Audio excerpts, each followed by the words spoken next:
What if I told you that the version of you you've spent your whole life protecting was never really you? What if your personality, your choices, your fears were nothing more than echoes of other people's expectations? Carl Jung warned us, most people never live as who they truly are. They live as projections of what society wants them to be. You were trained to smile, to behave, to please, to hide what made others uncomfortable, and over time, you mistook survival for identity. But here's the brutal truth. Every time you silence your truth to be accepted, you die a little inside, and the more you perform, the more lost you become, until one day you look in the mirror and realize you've been a stranger to yourself all along. This isn't just about psychology, it's about liberation, because living to please is dying slowly. Most people don't live, they perform. They become whatever the world needs them to be: a perfect child, a reliable partner, a polite professional, a version that fits in, doesn't make waves, and is easy to love. But here's what no one tells you. Every time you reshape yourself to fit someone else's comfort, you abandon a part of who you really are. Carl Jung called this the persona, the mask we wear to survive in a world that rewards obedience more than authenticity. And it works. Until it doesn't. Until your soul starts to suffocate under the pressure to smile, agree, and stay small. Until the applause no longer fills the silence inside you. You see, you weren't born to live by scripts you never wrote. You were born to awaken, and that awakening begins with one question. Who am I when I stop living to be liked? This video is not about becoming someone new. It's about remembering who you were before the world told you who to be. We'll explore Jung's revolutionary teachings on identity, shadow, and individuation, so you can finally reclaim your power and stop confusing approval with love. And if you're ready to go deeper than ever before, if you're tired of feeling lost inside a life that looks perfect on the outside, I created something for you. The Depths of Self-Mastery eBook. It's not just a book, it's a mirror, filled with shadow work prompts, healing practices, and reflection, tools to help you break the cycle of people-pleasing and finally come home to yourself. You'll find the link in the pinned comment, and if your soul has been craving real answers, subscribe now, because this space isn't here to entertain your mask. It's here to wake you up. Now take a breath. This isn't going to be easy, but nothing powerful ever is. Let's begin. The illusion of identity. How the world built you. Imagine waking up one day and realizing the person you've been for years was never truly you. Your thoughts, your values, your fears, your entire identity, carefully crafted by the expectations of others. From the moment you were born, you were handed a name, a culture, a belief system. You were taught what was acceptable, what made you lovable, what made you worthy of being seen, and little by little, you learned how to perform. You said what was safe. You did what was rewarded. You became who they needed and forgot who you were. Carl Jung warned us about this. He said most people don't live as individuals. They live as reflections, as mirrors of a system that demands conformity. Because society doesn't want you to be whole, it wants you to be manageable. So it gives you a script. Follow the rules, get the degree, look the part. Don't be too loud, don't be too different, don't question what success means. And you internalize all of it. You build your life around invisible rules and call it normal. But here's the truth. If you've never questioned who you've become, you've never truly been free. Jung called this unconscious state the false self. It's the part of you that adapts to survive, that puts on the persona to be accepted. The persona is the mask. It's not fake, and it's just incomplete. It's the curated version of you, designed to keep the peace, fit the mold, avoid rejection. You play the nice one, the strong one, the quiet one, and it works until it doesn't, because every mask you wear comes at a cost, the death of your truth. Behind the mask, your real self waits. The parts of you that are messy, emotional, raw, imperfect, but also powerful, intuitive, and alive, those parts get buried, pushed into what Jung called the shadow, the hidden space within you that stores everything you were told not to be. Your anger, your ambition, your sexuality, your sadness, your creativity, your spiritual fire, all of it repressed just to belong. And the longer you hide those pieces, the more disconnected you feel. You laugh, but it feels hollow. You succeed, but it feels meaningless. You're surrounded by people, but feel completely unseen. Because how can anyone see the real you if you've never seen yourself? And yet, you keep performing. Because deep down, a part of you still believes, if I'm good enough, they'll love me. If I fit in, I'll finally feel safe. But fitting in is not the same as belonging. And being liked is not the same as being free. This is the great illusion, that your worth is measured by your performance, that love must be earned, that peace comes from external approval. But none of that is true. What's true is this: you were born whole. Before the roles, before the rules, before the world told you who to be, you already were enough. But no one told you that. So you spent years trying to become someone that didn't even exist. Let that sink in.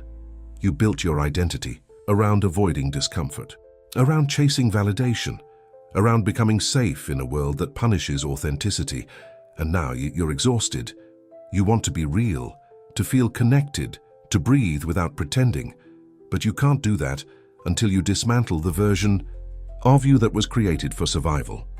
Jung called this process individuation. It's the journey of becoming yourself again.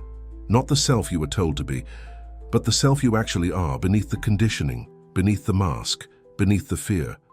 But here's the catch: you can't individuate without awareness. You can't transform what you refuse to see, and that's why so many people stay stuck. Not because they're weak, but because they never stop long enough to ask, whose life am I living? Whose values do I defend? Whose voice is guiding my decisions? Until you answer those questions, you will keep confusing control with safety. And you will keep mistaking comfort for peace. But you didn't come here to live in quiet desperation. You came here to awaken, to confront the false identities, to reclaim the parts you've lost, to walk away from the version of yourself that was built by fear and return to the version built by truth. This is not a rebellion, it's a return, because your essence was never broken. It was buried under years of shame, approval-seeking, and people-pleasing. But now you're remembering, and the more you remember, the less willing you'll be to abandon yourself for a world that never really saw you. Let them call you selfish. Let them say you've changed. Let them feel uncomfortable. Because the real tragedy isn't being misunderstood. It's never meeting your true self because you were too busy trying to be liked. Reprogramming the mind, breaking free from the need to be liked. Let's be honest, most people don't fear failure. They fear rejection. They don't fear change. They fear being misunderstood. They don't fear being alone. They fear no longer being approved of. This fear is invisible, but it governs everything. Carl Jung knew this. He understood that the most powerful form of control isn't the one you see, it's the one you internalize. The one that convinces you that love must be earned and that your value depends on how likable you are. And here's where the trap begins. From a young age, you were rewarded for obedience, for being good, for making people comfortable, and punished directly or subtly when you expressed anything raw, inconvenient, or real. So what did you do? You adapted. You polished yourself. You played safe. You learned how to shrink, smile, and silence your truth, just to stay inside the circle of acceptance. But the longer you lived this way, the more disconnected you became from your own soul, because pleasing people is not a personality, it's a trauma response. And the I need to be liked, it's not harmless, it's an addiction to validation, an addiction to certainty, an addiction to being whoever others need you to be, even if it costs you everything. And slowly, it does. You lose your voice, you abandon your boundaries, you censor your truth. And at some point, you don't even know who you are without someone else's reflection. But here's the radical truth. You were never meant to be liked by everyone. You were meant to be real. And realness doesn't always come wrapped in approval. Sometimes being authentic means being inconvenient. Sometimes it means being misunderstood. Sometimes it means being alone, and that's not weakness, it's integrity. But why is it so hard? Because the brain has been wired for survival, and approval feels like survival. In the ancient mind, to be rejected by the tribe meant death, and that fear, though outdated, still lives in your nervous system. So every time someone disapproves of you, a silent alarm goes off. Danger, you're not safe. But you are safe, you're not that child anymore. You don't need to sacrifice your truth for a seat at the table. You can build your own. But to do that, you must reprogram the belief that approval equals worth. Let's bring in some neuroscience.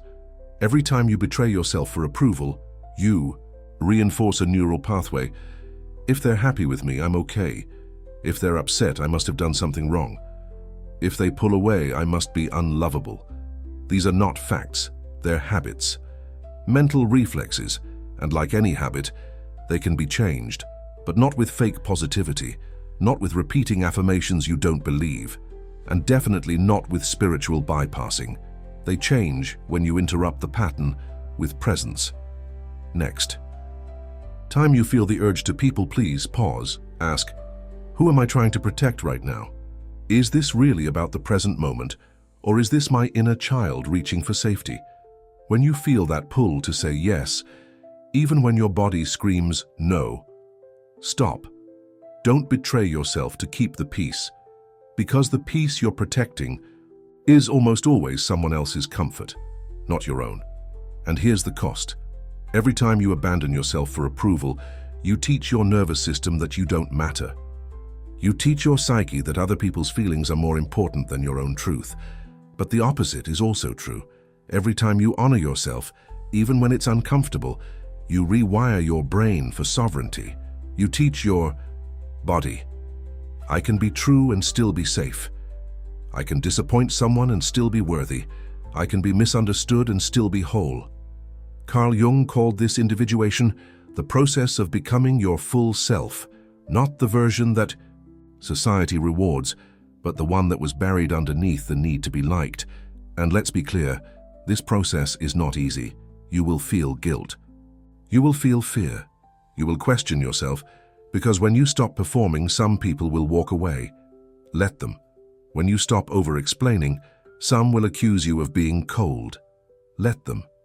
When you stop saying yes to everything, some will say you've changed. You have. You've stopped living a life that was killing your soul softly. You've stopped dying to be liked, and now you're starting to live for truth. You see, authenticity isn't just a buzzword. It's a daily rebellion against everything that taught you to disappear. And this rebellion isn't loud. It doesn't need to be. It's in the way you say no without apology. It's in the way you stop laughing at jokes that hurt you. It's in the way you show up without needing to be perfect. It's in the way you let people misunderstand you without chasing their approval. And that is power. Not the kind that dominates others, but the kind that no longer lets others dominate you. Because here's the truth Jung understood. Until you stop outsourcing your worth, you will always be controlled by likes, by silence, by praise, by criticism. But when you become rooted in your truth, none of those things own you anymore. You stop chasing peace. You become peace. Not everyone will understand it. Not everyone will like it. But the version of you who kept dying inside to be accepted, she's finally free. And that freedom is worth everything. Integration and wholeness. The final step of individuation, there comes a moment. After the breakdown, after the silence, after the soul-searching, when you no longer feel the need to be anything other than you. Not the polished version. Not the version that everyone approves of. Not even the version that healed perfectly. Just you, raw, real, rooted. Carl Jung called this moment individuation. But don't let the term fool you. This isn't about becoming someone new. It's about finally remembering who you were before the world taught you how to forget. And here's the truth most people avoid. The path to wholeness is not glamorous. It's not clean. It's not made for social media. It's uncomfortable. It's confusing. It's lonely. But it's also the only path that leads to true inner freedom. See, most people spend their lives editing themselves, cutting away what they think others won't accept, hiding their anger, silencing their grief, packaging their truth to be more digestible. but every piece you reject becomes part of the shadow. And every time you disown a part of yourself, you give away your power, you fragment your identity, you trade authenticity for acceptance, and you live trapped in a cycle of pretending to be okay when your soul is screaming for permission to be real. But what if integration meant something else entirely? What if it meant turning inward and sitting with every part of yourself you were taught to exile? The rage, the shame, the jealousy, the desires, the contradictions, all of it, not to fix it, not to get rid of it, but to understand it, to hold it, to finally own it. This is what Jung meant by wholeness. He didn't teach us to strive for light. He taught us to walk through our darkness and come out the other side with our truth intact. And here's the paradox. The more you accept the unacceptable parts of yourself, the less control they have over you. Because what you reject controls you from the shadows. But what you integrate becomes your strength, that deep insecurity. Once integrated, it becomes compassion. That old rage, once owned, it becomes protection. That shame you've carried for years, once held in the light, it transforms into truth. This is the work, not self-improvement, not chasing perfection, but radical self-acceptance. And yes, this path will cost you. You will outgrow environments that once felt safe. You will lose people who are only attached to your masks. You will disappoint those who are only comfortable with your silence. But what you gain is yourself, your actual self. Not the version molded by culture, not the persona shaped by trauma, but the soul that's been waiting for you to come home. And when you come home to yourself, everything changes. You stop looking for answers in the noise. You stop begging others to love what you haven't even accepted yet. You stop proving, performing, perfecting. You just are. And that being, simple, quiet, unshaken, is the greatest form of power there is. Let's talk about the illusion of healing. Most people think healing means eliminating pain, but Jung taught something different. He showed us that healing is not the absence of wounds. It's the presence of wholeness despite them. It's not erasing your past. It's understanding how your past shaped you and choosing to live from truth instead of trauma. That's individuation. It's when the inner child, the wounded self, the shadow, the persona, and the authentic self all sit at the same table. And no one is trying to dominate. You no longer need to silence your anger to be lovable. You no longer need to hide your fear to be respected. You no longer need to be the strong one just to be safe. You let every part speak and you listen. You let every part breathe and you hold space, and that is mastery. It's not about being enlightened. It's about being integrated. You don't need to prove anything to anyone. You don't need to earn your right to exist. You just need to show up, truthfully, unapologetically, and whole. That's the final step of individuation. But here's what most don't tell you. This work is not linear. You will revisit the same wounds but with more wisdom. You will confront new triggers, but with more grace. You will fall into old patterns, but you'll wake up faster each time. You don't graduate from the inner work. You live it day by day, breath by breath, moment by moment. And that's okay, because you're no longer chasing an ideal. You're living as a truth. And in a world obsessed with perfection, living as a truth is the ultimate rebellion. So what does this look like in practice? It looks like setting boundaries. Even when your voice shakes, it looks like telling the truth, even when no one claps. It looks like choosing silence over performance, stillness over reaction, presence over approval. And every time you make those choices, you remind your psyche, I am safe to be myself. That's how wholeness is built, not in grand declarations, but in daily decisions to stay true. And the result? You become unshakable, not because life stopped hurting, but because you stopped abandoning yourself when it did. You become magnetic, not because you tried harder, but because nothing is more powerful than someone who owns their energy. You become free, not because you escaped the system, but because you stopped being ruled by it. And you'll know you've reached this place when silence feels like home, when solitude feels nourishing, when truth feels more important than attention. That's not ego, that's sovereignty. So if you're still asking, What do I need to become whole? Here's the answer: nothing. You already are, you just forgot. Now, it's time to remember.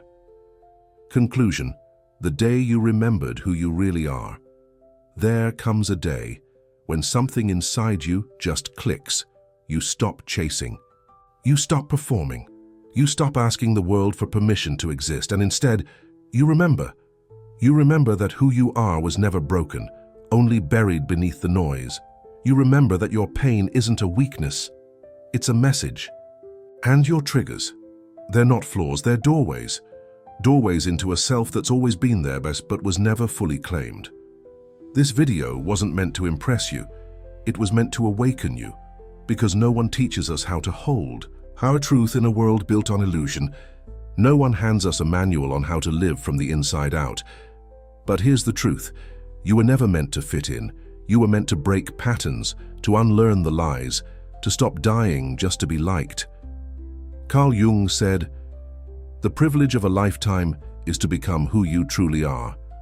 And that privilege, it's yours now. So if something inside you stirred, if this message felt like a mirror, like something you've needed to hear for a long time, then don't let it fade. Don't scroll away and forget. This is your invitation. Your soul is ready to go deeper, to rewrite the narrative, to stop living for approval and start living from truth, and for those ready to walk that path with intention. I created the Depths of Self-Mastery ebook. It's not a collection of quotes, it's a guide, a map back to your real self. Inside, you'll find tools for shadow work, reflection prompts, and emotional clarity practices that expand everything we've explored here. If this video opened a door for you, the ebook will help you walk through it. You'll find the link in the pinned comment below, and if you haven't yet, subscribe. This space is for you, for the ones who are done surviving and ready to start living fully, boldly, truthfully, because once you remember who you are, no one can ever take that away again.